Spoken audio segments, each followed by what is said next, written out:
ऐसे ही एक अभ्यासी ने संत सद्गुरु से प्रश्न निवेदन किया कि बाबा जी, मुझे 35 वर्ष हो गए हैं नामदान लिए और मैंने डटकर सेवा भी की है, सत्संग भी बहुत सुने हैं और मैं भजन बंदगी को समय भी देता आता हूँ, परंतु मुझे आज तक भजन बंदगी में अंदर कुछ भी नहीं दिखाई दिया। जब भी मैं भजन सिमरन पर बैठता हूँ तो मुझे अंदर दीवारें ही दीवारें दिखाई देती है और चारों ओर अंधेरा ही अंधेरा होता है। बस यही देखता आया हूँ, इसके अलावा तो मुझे अंदर कुछ भी नहीं दिखाई दिया। कभी कभी तो मेरा मन करता है कि ये मेरे बस की बात नहीं है, मुझे ये सब कुछ छोड़ देना चाहिए, लेकिन फिर अंदर से आवाज़ आती है कि नहीं, मेरे सद्गुरु का हुक्म है, चाहे मन लगे ना लगे लेकिन भजन बंदगी को समय जरूर देना है। तो इसीलिए केवल आपके हुक्म को निभाने के लिए मैं आज तक भजन सिमरन करता आ रहा हूँ, मुझे अंदर कुछ नहीं दिखाई दिया। तो उस समय संत सद्गुरु ने उन्हें अच्छे तरीके से समझाया कि बेटा, ये बात जो हम आपको बताने जा रहे हैं ये सद्गुरु गुरु गोविंद सिंह जी के समय की बात है। उस समय सद्गुरु की सभा लगी हुई थी, सत्संग चल रहा था, अनमोल वचन फरमा रहे थे, अपनी रूह को मालिक से जोड़ रहे थे कि तभी एक सीधा साधा किसान सद्गुरु के पास चलते सत्संग में आकर कहने लगा कि सच्चे पातशाह, मुझे कोई सेवा बख्शें। प्रेमियों, आप तो ये सब जानते ही हैं कि उस समय मुगलों से लड़ाइयाँ हुआ करती थी। तो गुरु साहब ने उनसे पूछा कि तुझे बंदूक चलानी आती है? तो उसने कहा, सच्चे पातशाह, मुझे बंदूक चलानी नहीं आती। सद्गुरु ने कहा, अच्छा ठीक है, तुझे घुड़सवारी करनी आती है? उसने कहा, सच्चे पातशाह, मुझे घुड़सवारी भी नहीं आती। तो गुरु साहब ने कहा, फिर तू क्या करेगा? कहने लगा, मैं घोड़ों की सेवा कर लिया करूँगा। तो सद्गुरु ने उसे घोड़ों की सेवा पर लगा दिया। अब वह बड़े ही प्रेम और प्यार से घोड़ों की सेवा करता रहा, उनकी लीद वगैरह फेंक आता, घोड़ों को अच्छी तरह घास डालता, हर प्रकार की सफाई रखता था। अब तो घोड़े बहुत ही अच्छे तगड़े बन गए। तो एक बार गुरु साहब ने अस्तबल में आकर देखा कि घोड़े तो बड़े तगड़े हो गए हैं। गुरु साहब ने अस्तबल के मुखिया से पूछा कि ये घोड़ों की इतनी सेवा किसने की है? तो उसने गुरु साहब को बताया कि भाई बेला ने की है। तो गुरु महाराज जी ने भाई बेला से पूछा कि तेरा नाम क्या है? उसने बताया, सद्गुरु, मेरा नाम तो बेला है। तो गुरु जी कहने लगे, बेला, कुछ पढ़ा लिखा भी है? उसने कहा, सच्चे पातशाह, मैं कुछ भी पढ़ा लिखा नहीं हूँ। गुरु साहब ने कहा, अच्छा, आज से तुझे हम पढ़ाएंगे, तुम हमारे पास ही पढ़ा करना और साथ साथ सेवा भी किया करना। तो गुरु साहब उसे रोज एक पंक्ति बता देते थे और वो उस पंक्ति को याद किया करता था। तो एक दिन गुरु साहब लड़ाई के लिए कहीं जा रहे थे, तो भाई बेला दौड़ कर आया, चरणों में विनय की कि मुझे आज के लिए एक टुक तो दे जाएं। गुरु साहब ने कहा कि वक्त नहीं देखता कि हम कहीं जा रहे हैं, और फरमाया, वाह भाई बेला, न पहचाने वक्त न पहचाने बेला। इतना फरमाकर गुरु साहब चले गए। भाई बेला ने समझा कि शायद गुरु महाराज जी ने मुझे ये पंक्ति बताई है, मुझे इसी का जाप करना है। तो उसने क्या किया, वो सारा दिन प्रेम और प्यार के साथ उसी को रटता रहा कि वाह भाई बेला, न पहचाने वक्त न पहचाने बेला। ये रटता रहा और साथ साथ सेवा भी करने लगा। तो बाकी जो अन्य सेवादार थे उन्होंने ये सुना और मन ही मन हंसने लगे कि ये मूर्ख क्या बोलता फिर रहा है। और जब शाम को सत्संग का समय हुआ तो अन्य सेवादारों ने मजाक के तौर पर गुरु साहब से पूछा, सच्चे पातशाह, क्या आपने कोई पंक्ति आज बेला को बता कर गए थे? तो गुरु साहब कहने लगे, नहीं, आज तो कोई पंक्ति नहीं बताई।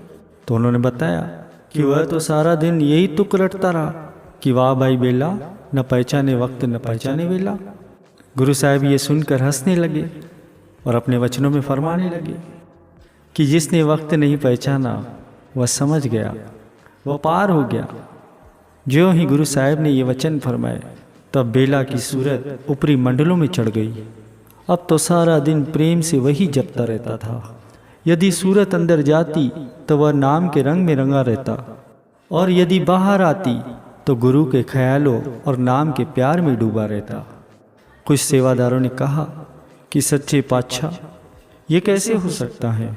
हम तो कब से सेवा करते आए हैं, हमें तो कुछ प्राप्त नहीं हुआ, और ये कल का आया हुआ है, ये कैसे नाम के रंग में रंग गया? कुछ सेवादार ग्रंथी और पुराणों का अनुवाद कर रहे थे। कहने लगे, हमने पुराणों का अनुवाद किया है, सेवा भी की है, लेकिन व्यर्थ गया। अब हमें यहाँ रहना ही नहीं चाहिए। श्री गुरु महाराज जी समझ गए कि ये सब क्रोध में आ गए हैं। उन्हें समझाने लगे। गुरु साहब ने क्या किया, कुछ भांग उनको दे दी और उनसे कहा कि इसको बड़े ही प्रेम और प्यार के साथ पीसो, क्योंकि ये नियम है कि भांग को जितना ज़्यादा पीसा जाता है उतना ही ज़्यादा नशा देती है। तो उन सेवादारों ने बड़े ही प्रेम और प्यार के साथ भांग को पीसा। सदगुरु का हुक्म माना। थोड़ी देर में ही भांग का गड़ा तैयार हो गया। गुरु साहब ने हुक्म दिया कि एक काम करो, भांग की कुल्ली कर करके छोड़ते जाओ, कुल्ला कर करके बाहर फेंकते जाओ। सब ने हुक्म को माना।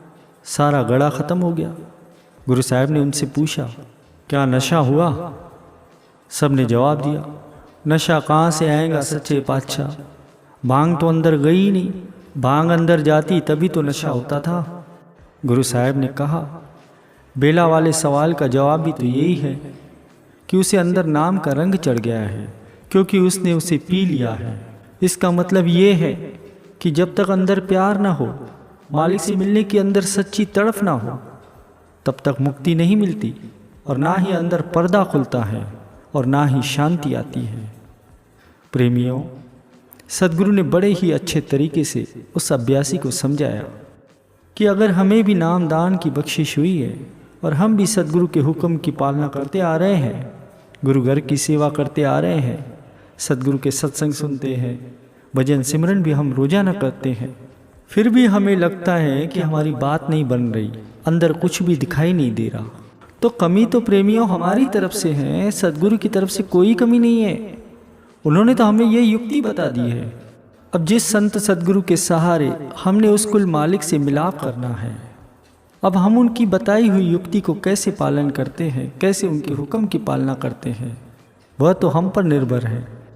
यदि हमारे अंदर मालिक से मिलने की सच्ची तड़फ है, सच्चा प्यार है, तो पर्दा तो खुलेगा ही खुलेगा, कोई ज़्यादा दिक्कत नहीं होती। लेकिन अगर हम बस ऊपर ऊपर से ही सब कुछ करते आ रहे हैं फॉर्मेलिटी समझकर, तब हमारी बात नहीं बन सकती। जब तक हमारे अंदर उस कुल मालिक से मिलने की तड़फ नहीं होगी, सच्चा प्यार नहीं होगा, तब तक बात नहीं बनेगी। और जब तक हमारा मन नहीं मानता, हमारा मन अंदर जाने के लिए तैयार नहीं होता, तब तक हम अंदर नहीं जा सकते, अंदर पर्दा नहीं खुल सकता।